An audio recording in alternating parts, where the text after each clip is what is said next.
G'day guys, Josh here. Welcome to another episode of State of the Economy. Thank you guys for supporting me so much in the recent days. I'm going to say it's a bit odd actually with one of my State of the Economy videos. I've been noticing the metrics have been going down a bit, but the last one went skyrocketing up, which I'm honestly really surprised about it, to be honest, because I guess I'll be real with you guys. I don't feel like I'm providing too much of a great service to Lost Ark anymore. I'm just telling you guys what's up and pretty much that's it. And I give my thoughts here and there for it as well. So I don't really think, what I'm saying is I feel like what I'm getting is not really receptive of what I'm putting in, kind of thing, you know? But I try my best to give an update to everyone as best as I can on this area as well. Now, in a few of my other videos as well, I did see that people did relate a few of my remarks I said earlier, or not earlier in a previous video as well, about why Lost Ark's player base is declining. And a lot of people have been saying, not normal dungeon groups, sorry, disconnects have been a big issue with Belshazzar and a few other areas, stuff like that as well. And I'm like, I can understand it 100%. Where you're only wasting attempts on bosses purely of stuff out of your control, and it can impact you heavily as well. And I agree with that. That's why I wrote that point as well. You can't have a game that you have in a random important moment like Legion Raids, your big seller, to just have random DCs in it. Okay, it's not fun. It's not back in the 2010s, 2007s, back in the WoW, where internet did DC at times, which meant that you wiped. It's not like that anymore. We're in an area where the quality has to be a lot higher than it is at the moment. But let's get into it, okay? Let's get into what we're really here for, the busing. So someone actually mentioned it as well. This actually didn't notice it until they actually mentioned it. But finding a party for normal dungeon groups can be very difficult, says here, because everyone's getting to hard modes. Now, for the hard modes, you can see here a lot of no bids and a lot of gold carries as well. And this guy's just being greedy at this point. No bid, no book. Jeez. I guess that's an interesting one. But anyway, you can see here as well, a lot of people doing the, I don't bid on anything like that. Here's my whatever. That's pretty much it. I think that's going to be the case with Abyssal Raids, where very few people are actually doing it. Next up, we're going to get to Argos. Argos is pretty dead, not going to lie. You know how I said last time with Argos that there was, what was it? There was only one page of groups. Remember back in the day when you had 4 or 5 pages of groups for Argos? And I think this is why, basically a lot of the Hyper Express events have been moving everything to Legion Raids. And that's understandable. I'll do that too. Now, Legion Raids as well, you can see here, man, even calling the bus the Tesla bus, the self-driving bus. 2k for Voltan. I can say Voltans have gone up slightly. Understandably so. I think Voltan's become the new Argos, where a lot of people are doing it now. As you can see here, 4k, 3.5k for Vicus still. Vicus is still the exact same. Now, also going to say now with Argos, the reason why Argos is probably pulling back a bit is a lot of people who had, got one main and just playing for the first time. And also the lack of new players coming to the scene as well. Someone will comment this, okay, if I didn't say it. Lack of new players combined with the fact that not many of the current players are on Argos anymore. And also the Hyper Express events for the new players are getting them beyond Argos in the first place. And that's why the buses have come down. I bet that person was ready. He's about to say, "Ah!" And it's being like, no, that's not right. There's lack of new players and also, stuff like that. Don't worry, I've got you covered.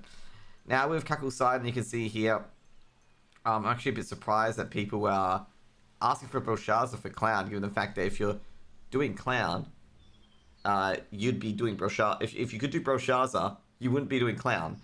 Generally speaking, okay? You would be doing Clown. I guess, if you're between Gate 1 and Gate 4, I guess, so it's a very flimsy area, you get what I mean? You wouldn't have that. And next up, we got Belshazzar. You can see a lot of Gate 5s. No carries yet. And no carries at all, which I'm gonna say I'm quite surprised with, but then again, I guess it's still progression at this point. A lot of people still doing it. I guess here right now, because the game's died down a bit. Having 4 pages of busing is still fairly decent, to be honest. For a game that's definitely lost a lot of its player base, it's quite decent. Now we're gonna go to the Mario store. I'm just gonna say I wouldn't be surprised if the fucking gems are 5k at this point. I would not be surprised in the slightest if the gems are 5k or something ridiculous. Okay, let's just go. Okay, I'm gonna close my eyes.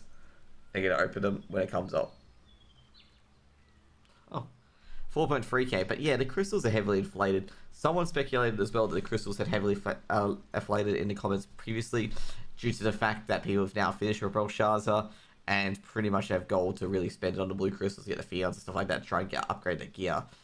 And that they have the time to do so and the gold to do so, compared to previously where they're using it to hone non-stop over and over again. I think it's going to be the same issue as previously, where everyone's going to get honed up to get ready for a Khan or be a bit levels higher, and then where they're going to spend their gold. It's going to be on crystals and trying to get those 90% upgrades, so that when they get to a Khan or a Faramay in the future raids, that they've got the best gear possible for it as well. So that's why it's there. Next up, we're going to go to the AH. Now, AH, we're going to go to the honing mats first. So, honing mats, let's go. So, everything that's not, and that's odd, 4.2 for Guardian Stones, tier 2. Someone must have been boosting a lot of characters to get up to there. That's really odd. Like, these tier 2 mats having average sales price of this, something must have happened here. And, what? You don't even need these anymore. What is going on here? So, expected that these should be 1G each. Like I say, some of the tier 3 mats will start to go up in price, as basically the abundance will start to get lower. You can see here, Destruction Stones were basically 1G previously, now they're not. You can see that these prices will start to increase slightly to tier 3 mats, as the abundance of tier 3 mats is sold off and used. So, you know, basically people onto those tier 4 mats now, where their prices should be, I say slightly increased. Yeah, you can see here, it's getting to the pointy end of it, as I said previously, where people need a lot more of it compared to the start where people didn't need too much of it. We'll get to the pointy end where people need a lot more of it, and you see Obliteration Stones are now at 19G, and Protection Stones are at 7G. Now, the basics and simples are at kind of market price. I see the Superior Array have moved up as well. I guess in this method, I think a lot of people trying to start getting the Hones to get ready for Belshazzar, or get another character ready for Belshazzar, which I probably don't recommend at this stage, given the fact it would be very expensive. I see Life Leapstone and Harmony Leapstones have gone up a bit as well. Now looking at the other areas, Honor Leapstones, Great Honor Leapstones, Marvelous Leapstones have taken a bit of a jump as well. They used to be only worth 2 Greater Honor Leapstones, now they're worth 2.5. Solid Blessings, Protections, and Graces have just steadily gone down. It seems like people aren't using them anymore for like the 0.1% chance of extra and stuff like that. I know they give a bit of extra pity, but at this stage it's like, nah, what's the worth? Now you can see here, Honor Shard pouches are cheaper than Life Shard and Harmony, but they're realistically all the same price, as you can see here. Then it's Harmony Shards, Honor, Life, and now we're going to see the Honor Shards finally take the throne of Life Shards. However, it's not by much, as you can see here in the recent prices, which means you still should get tier 2 and tier 1 maps with your Brief pieces, okay? It's not there yet, but it could be there in the future as well. I got to say, I think a lot of people towards the middle of the pack who didn't prepare for like the last 5-6 months to get this, to get the areas, to get the weapons where they are, have, starting to buy up Life Shard pouches. No, not Life Shard, sorry, Honor Shard pouches. And this is where it's going to lead to. Relics, I guess these have come back a bit as well. I think it's due to the fact that the people who are the 1%ers have now got their armor ready to go, so they don't need it anymore. Therefore, the prices are going to slowly reduce. Next up, we're going to talk about the consumables. So let's talk about the potions. So let's get into the potions first. Potions are not going to be there, so that's why they're not being there. So basically, overall, elemental HPs have gone up slightly. You know how I said previously you should buy probably a bit more because they're a bit cheap. They're still quite cheap, nonetheless. Just an FYI, still quite cheap. And yeah, basically, Splendid's under 100. Still pretty decent, to be honest. I reckon you still may want to pick some of these up. Next up, we're going to go to the Grenade. So the grenades, Dark Grenades, have gone up slightly to above 50G again. Splendid's at 120G. Whirlwood's at 36G. So I've got to say, with a lot of stagger checks, they're a lot cheaper. Like I say, Dark Grenades have been going up mainly because of the fact that 20% extra damage for it. And I think it's important for a lot of these fights. And I think a lot of people are more requesting it now as they get closer to Belshazzar. Destruction Bombs, they've gone down slightly. As long as they're below 50G, they're always kind of a buy. I'm going to be honest with you guys as well. It's always kind of a buy if they're below 50G. Now, last but not least, we're going to have food. And I'm going to say if tier 2 food, it's doing it. Oh, okay. Good. I'm happy. Okay, it's not doing it again. Okay, it's not doing it again where tier 2 food is more expensive than, the other stuff. And it really frustrates me so much when I see tier 2 food being more expensive than tier 3 food. But it's good to see that it isn't. Next up, we go check pets and skins. So with, not pets and skins, sorry, engravings. So with engravings, there's no stake in engravings. I made a mistake. You can see, let's just go here with the greens first. That's interesting with Broken Bones selling for that much. I know Broken Bones is a staggered one, but couldn't imagine being that high. Like you can see here, a lot of the combat ones are becoming a lot cheaper. I gotta say, whoever the sucker who sold the Lunar Voice for 1G is not gonna be happy with that Reaper one. But you can see here, a lot of the green recipes, and especially combat ones, they used to be all 1G back in the day, but now they're like becoming super expensive because not many people are doing the old content. And that's because the lack of new players coming up, which means they have nothing to sell, or they use it themselves, which means that, you know, basically these prices go up. I mean, Time to Hunt, for example, being 497, if you can farm these and trade these, great. That's pretty much it. But if you don't, or you can't, well, it's a bit unfortunate. But anyway, it's like sometimes you might want to like farm the engravings instead of actually buying it because it's not worth it. But then again, if you generate enough gold that you can buy it, go for it. Same thing for the blue recipes as well. There's a lack of new players coming up, which means that these blues recipes are going to be pretty expensive. And I mean, someone's RMTing here with these two because these two should never be around the 9.9k or the 10k range, to be honest. Poor suckers have to buy those engravings, but I doubt anyone buys those. Now with the epic, you can see here epics are generally 1 to 2G. I think the some of the combat ones can be later. I did see Cursed Doll at 1G. I guess say if you want to get Cursed Doll, I'll probably say purchase it now because I mean look at the average day price for some of these are quite high, and if people are unloading it and selling from 1G, just pick it up. It's a freebie. You can see like the later ones, like especially the class ones, are super duper expensive, so just be aware of that as well. Last part, we're gonna get to the legendaries. Legendaries, like I said, the crappy ones are generally very cheap. If you do find, like I said, there's been a few of them that have been very, very cheap, like Master's Tenacity, for example. If you're still a Berserker, you still want to pick some of those up potentially as well because it's very, very cheap. Barricade as well for gun lancers, I believe. EH is actually getting very cheap now. Heavy armor as well if you do want that. Precise Stag is actually good for a few specs as well. And yeah, you can probably pick them up pretty cheaply. I mean, Supercharge is going pretty cheap as well, and All-Out Attack as well, and they're good for some classes too. Now, Expert Awakening are pretty decent as well, but I think it's because many people up there, like I say, Cursed Doll being very, very cheap as well, is pretty decent.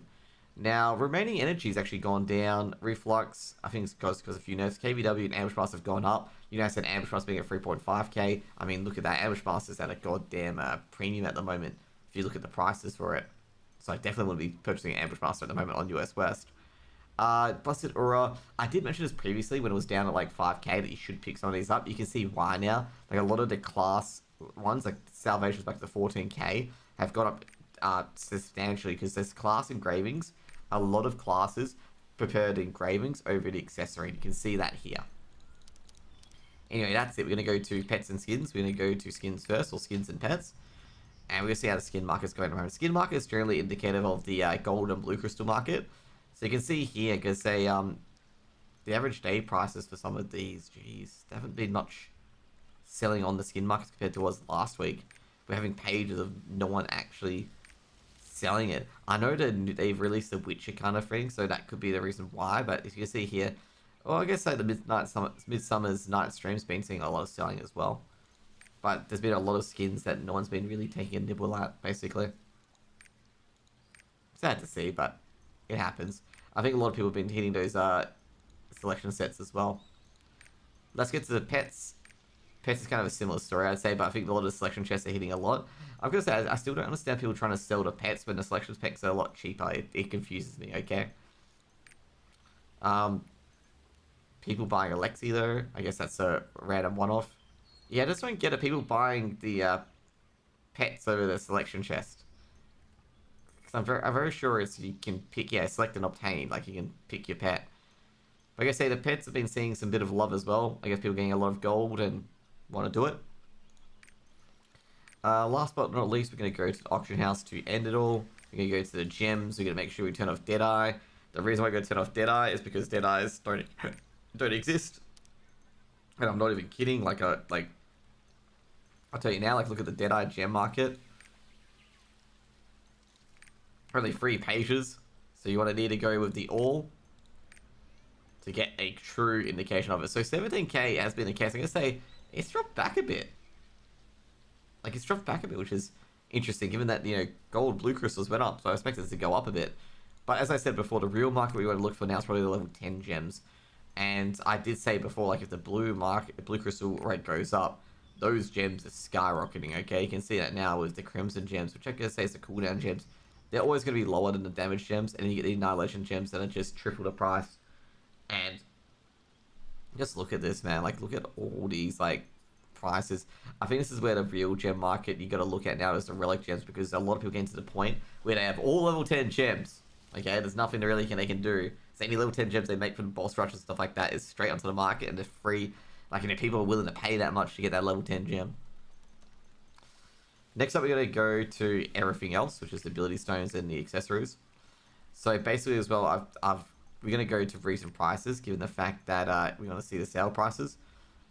Also, I'm going to say as well, there's a lot of RMT in this area as well. I mean, I'm going to say this example here is like, what the hell, why would you buy this?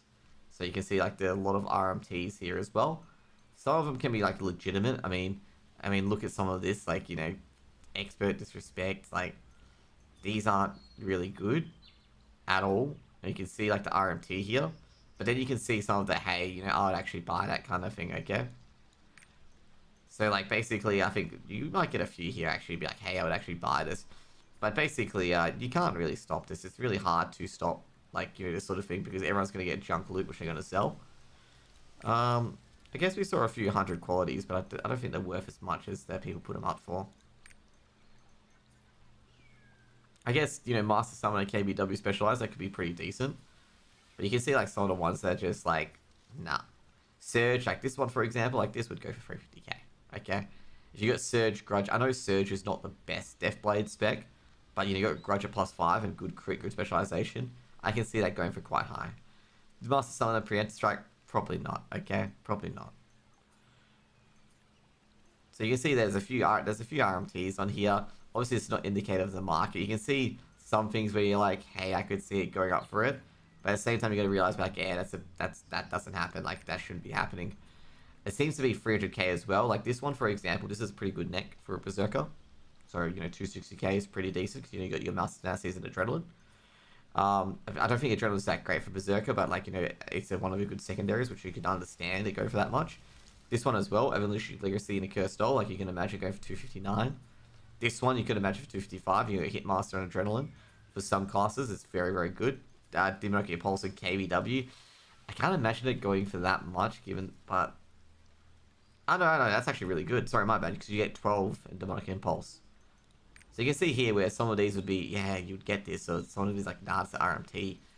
But overall, I was going to say, like, most of the ones that have sold have been not in that 1 mil range. Like, you may be scared to be like, oh, 1 mil, basically, I can't afford that ever. All of that's RMT, okay? But realistically, yours is a bit lower, probably in the 300, 200k to get a real top piece in general. And that's even on an expensive end. I mean, look at this, like 220, you get Lunar Voice KBW. Very decent for a Reaper. Shock Training KBW 220. I think I'm a bit wrong. I think it's between 250 and 200 to get a really good gear piece with gold on the market and Pheons added as well. Let's take a look at the ability stones. This is RMT, okay? This is 100% RMT. 100%, okay? No one sells an ability stone for that high. They're not worth that much. Just go through 10 pages. You can see the usuals. Cursed Hitmaster. I'm surprised anyone's buying this. You can see the usual support ones. Someone's brought a lot of Awakening Expert. A lot of support. So, it's not rocket science. You can see here, probably the high-end Adrenaline and the Ambush Master. So you can see here, like, a lot of the combat ones. Anything you see here, 300k is now RMT. Okay? So realistically, I'm going to say the market is 2k for an ability stones. Max probably 750 for, like, 400 is probably the bottom end for a good one. Pretty easy to see there as well. I'm just trying to cut through the BS for you guys as well. Now, did we go through bracelets? If not, we'll just go straight through the bracelets overall. Could this bracelet be RMT? Well, some of the bonuses are quite good. Crit spec bonuses are very, very good, and that's what people seem to be chewing up. I'm not sure why this one sold for so expensive. Could be RMT, I'm not sure. But you can see some of these sold pretty high due to having crit spec on it, which a lot of classes do want. And a lot of people do have the money to do for. Now, this one, I gotta say, I feel sorry for anyone who's got this one. The Smite is so bad, but the spec makes it good. But you can see all the bonuses. If you get more bonuses, the better. But anyways, that's gonna be it. That's gonna be it for today. Overall, I think the opening discussion should be more than sufficient about, my discussion about the game overall. Pheons, I'm not sure when they're going to bite the bullet on some of these changes, or what Amazon are doing. I know Amazon have shedded more people off this game, understandably so, because it's not as popular. Um, I've got to say I'm a bit surprised that New World hasn't seen a bit of a revival or boost, given the fact that a lot of the things of why people left New World have returned back. Amazon as a game studio, I'll talk about that actually. I think Amazon as a game studio, they're more in its infancy. They're being punished a lot harsher for mistakes that previous developers made ages ago that they were punished a lot less for. I think they've got a bit of a future in MMORPGs. With New World's actually fairly decent, fairly playable now compared to what it was previously. Lost Ark seems to be a bit of a missed opportunity. Try to import one in to see how they can manage a developed MMORPG, and I feel like they've failed in this regards, given the fact that a lot of the gameplay aspects haven't really been taken too seriously and done so seriously and changed so seriously, and a lot of the things that have been taken out of maintenance immediately have been stuff related to getting money into the game, and that's pretty disappointing to see. Anyways, guys, if you guys enjoyed the video, like, comment, subscribe. See you guys later. Peace out.